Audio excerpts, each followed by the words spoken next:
Okay, members, I declare this meeting open to the public and can welcome members to the 22nd meeting of the Public Accounts Committee in this mandate. And I'd first of all like to take this opportunity to welcome our newest member to the committee, Colin Crawford, MLA, who joins us for his first PAC meeting. You've no idea what you've let yourself in for, Colin, but you are very welcome. And you're replacing John Stewart, who was a fantastic member of the committee, and we wish him well as well.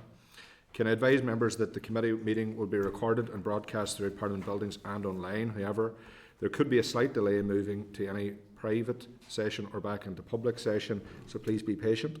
Can I also advise that those in the public gallery are welcome to use mobile devices as long as they're on airplane mode and those devices are muted.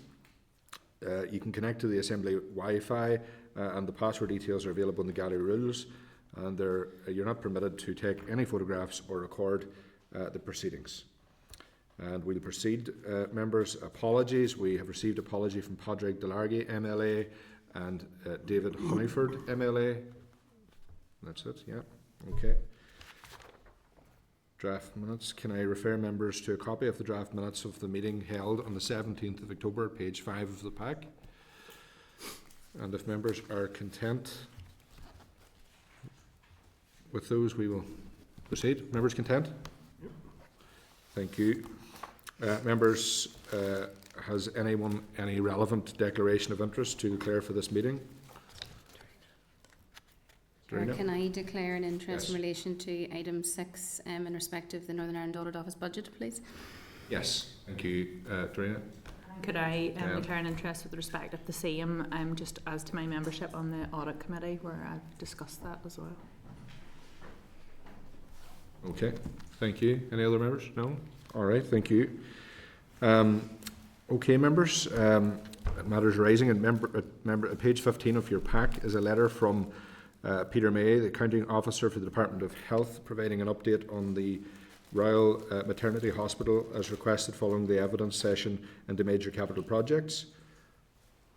Members, are you content to note this correspondence and forward to the Northern Ireland Audit Office for consideration in the final report into major capital projects? Dan? Yeah, Chair, can I just ask on this, as to my understanding, so in the report it was the Deputy Chair who had raised that she wanted some more information specifically on the maternity hospital.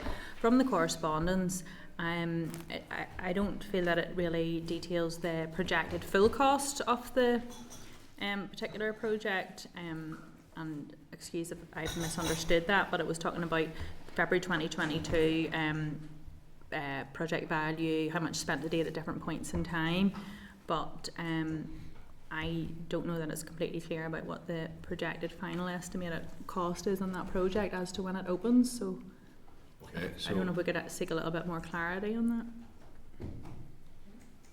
do any of you anything on that? No? No, I think it's fine. If you want more clarity, you could write back. Are you Absolutely. clear with that, Claire? Is there... Okay. Yeah. Members, anything else on that? No?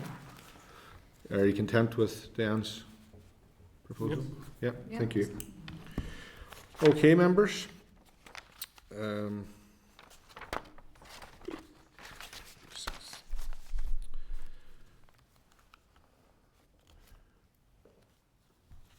At page 18 of your pack is an update from the Chairperson's Liaison Group meeting on the 18th of June 2024. Members, are you content to note the correspondence? Yep. Okay. Thank you. Members, in your table pack you will find a letter from the Chair of the Audit Committee seeking members' views regarding the 25-26 Northern Ireland Audit Office draft budget. The Audit Committee has asked for a response by Wednesday the 6th of November, so that's 2 weeks' time, just after recess. The Northern Ireland Audit Office is requesting a 6.4% increase on the approved resource budget. This will increase their non-ring-fenced DEL baseline from 10,211 to 10,933 and reduce their ring-fenced DEL requirement by £55,000 to £220,000. They're also proposing a capital budget of £40,000 allocation for the 25-26 year. The submission provides the rationale for these changes, which members can see. Has members any views on that? Or would you rather? Question just, so the increase is the same as the depreciation figure, it takes it down, so is that increase to cover depreciation simply or solely? No, the depreciation figure will actually reduce. So the reasons we're asking for an increase are really driven by most of our budget is staff costs. So what has been included is really an inflationary uplift on staff costs and also contractual commitments as well for the element of our work that we outsource to the private sector. So they're the two main drivers. I'm happy to give the committee a bit more context around it if you want, Chair, or... Yes, that'd be helpful if members are agreed. Yeah. Thank you, Drew.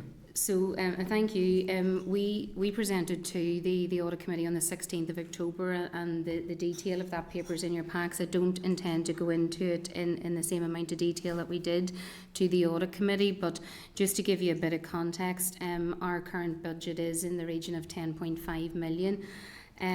Staff costs take up around 70% of our budget, and then around 13% of the remaining costs go on what we call contracted out costs. This is where private sector firms have procurement arrangements with us to help us with our financial audit work. So in terms of how we spend that budget, around 65% of the budget is spent on our financial audit work. So we audit over 150 public bodies annually. And that work actually does come within the remit of this committee. Now, typically in the past, this committee hasn't been particularly focused on it, but that's something that we will discuss further when we have the strategic planning day with the committee. Around 25% of our budget goes on what we call our public reporting work, which is the area of work that you will be much more familiar with. So we have come asking for a 6.4% increase on the budget. Really, as I've said there, inflationary uplift on staff costs and contractual increases, which we are committed to. That equates to in the region of £660,000. That's what we're asking for additional. Now, I will be very open with you, members. We are handing money back this year. We haven't been able to spend the budget allocated to us this year. And really our big dilemma is we need additional staff into the organisation to help deliver the work that we need to service this committee and other committees as well. We're struggling to recruit qualified accountants in what is a very difficult space. We're not the only one. It's a very crowded market for accountants. We have been quite inventive, tried lots of different ways to recruit. We have a good piece of work established now with graduate trainee accountants where we bring them in and train them up ourselves. And as well with apprentices as well. So we're doing a lot of work bringing staff in ourselves. We did then last year and again this year go out and recruit non-qualified staff to work solely on our PR work stream, our public reporting work stream. I suppose it is a bit of a dilemma. We're asking for more money, but yet we're handing money back this year. The dilemma I have is that I can't even seek to recruit if I don't have that budget cover to do so. What we have always said, what we have always done and what we will continue to do is if we're not spending our budget, we hand it back as soon as possible into the system so that other departments can avail of that, and that's something that I would certainly give you my commitment that we would do. So that's it in a bit of a nutshell, but happy to take any comments or questions. Yeah, thank you for that, Drina, and members may have a comment to make shortly. So the overall budget for the work of the Northern Ireland Audit Office is £10,211,000 currently, is correct, yes? And then, so the increase will be £10,933,000, which is for the huge amount of work that is done by the office, and I think we all recognise the importance of the role that the Northern Ireland Audit Office has, particularly in terms of ensuring good scrutiny and that public money is spent appropriately and that every pound is traced and tracked effectively. I think it's very important that members do consider this important item that the Chair of the Audit committee has asked us to look at. But certainly I am fully aware of the major issues that exist across various government departments and anywhere in the public sector in relation to recruitment and then retention. And that's even before I get to the financial sector. There's a major issue in the financial sector because it is so competitive and because there's so few people available. I know personally that friends of mine are being headhunted all over the UK through LinkedIn and et cetera, so it's extremely challenging. And I suppose in light of those circumstances, I can completely appreciate that there's an important role for the Northern Ireland Audit Office to be more competitive, to attract the right talent, but also to retain them going forward. So that's my thoughts on it, members. Colin? Yeah, so the reduction in income as a result of work on European agricultural funds and lottery audit come to an end. So is that because of Brexit? And is there have you any idea of the impact not only on yourselves as a result of that, but on the impact of that? And I believe it is a fair significant reduction in the funding. Any plans to report as an audit office on that issue in the future?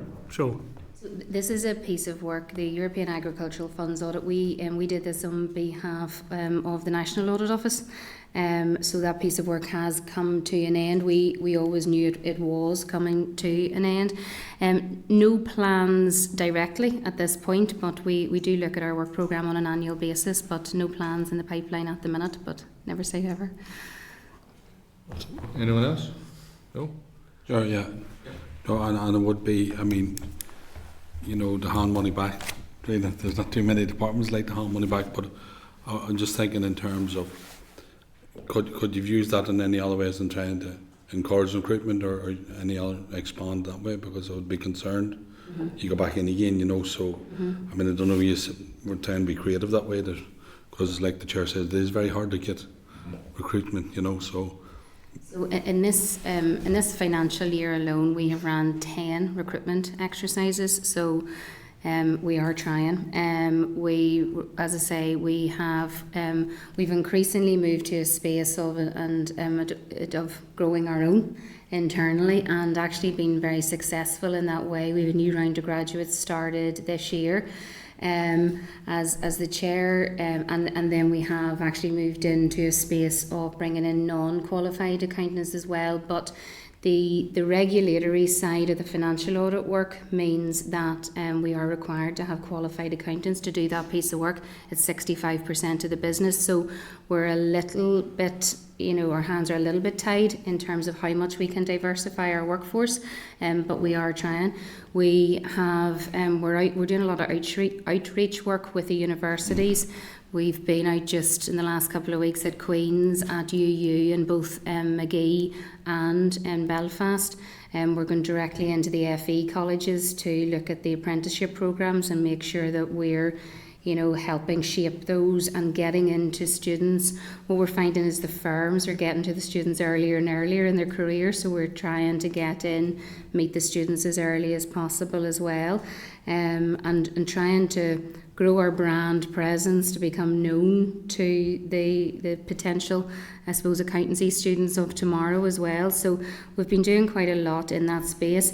On the retention point that the chair has talked about as well, we have been investing a lot in our people.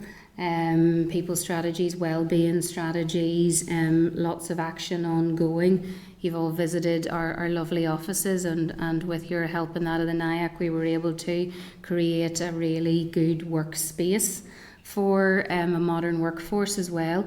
But there are some, the private sector we can't compete with, you know, in some respects. Not long after I came into post, you know, there were, you know, talk of private sector coming with signing on bonuses in the tens of thousands and things, and it's not something a public sector organisation can compete with. But we are trying to make it as an attractive space, and now that the Assembly is up and running again, it's an exciting place, you know, for our staff. This is why we have as many of our staff up meeting this committee, meeting other committees as well, to see and understand the purpose of our work, and really try and reach out to people who want to make a difference in terms of Northern Ireland public sector. Can I ask in terms of percentage terms, what is down or what is?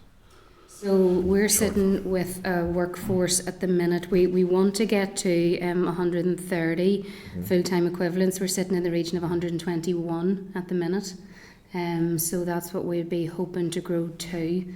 We've just finished another recruitment round and have some offers out with members of staff. But what we're finding is we will do large-scale recruitment rounds and we'll be getting small numbers of people through. We do place a really high price on quality of our staff, and that's something that certainly from both a regulatory point of view, a reputational, and the work that we want to deliver to this committee and to the public, we hold quality in very high regard. Thank you. Thanks, sir. Thank you, Cathal and Colm, and thank you, Dorina, for outlining some of that, and I'm sure I speak for all the committee when I say we absolutely agree with the quality, the high quality of staff that you have, and it's very obvious that the team that work at the Northern Ireland Audit Office on a daily basis are very content to be there, doing great work and fantastic surroundings, and produce incredible reports that do help shape a lot of the public scrutiny role that is important for us here. It certainly informs this committee for very important evidence sessions, and it is deeply appreciated, and the work that you do and your colleagues is very much appreciated and vitally important as well in the public interest. Just a slight question before members discuss this. What is the implications of this not being agreed? So what does that mean in very blunt terms if we didn't, if not us, but if it wasn't agreed to increase the budget? So my financial audit work is laid down in statute. It's a must, if you like. So where we were to face budgetary pressures, the area of the work that is most at risk is our public reporting sphere, and that's the area that is the pipeline of reports that we produce for this committee to consider. We also have previously given a commitment and have a commitment to assist other committees as well. Now that is a work stream that hasn't hugely taken off as yet. You'll appreciate that when the institution got back up and running, our priority was to assist this committee first and foremost, and will always be our priority is to assist this committee. We've had a number of meetings with the clerk and team here and other senior clerks to try and get a process up and running that respects the primacy of PAC but allows us to assist other committees as well.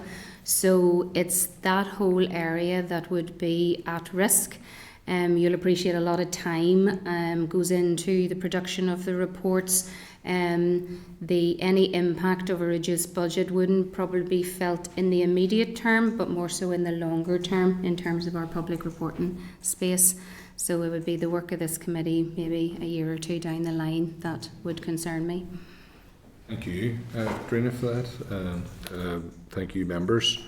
Would it be okay if I could ask you to leave briefly, and members will discuss this, and we'll invite you back shortly, Dorina? Thank you. Committee Room 21. Sound.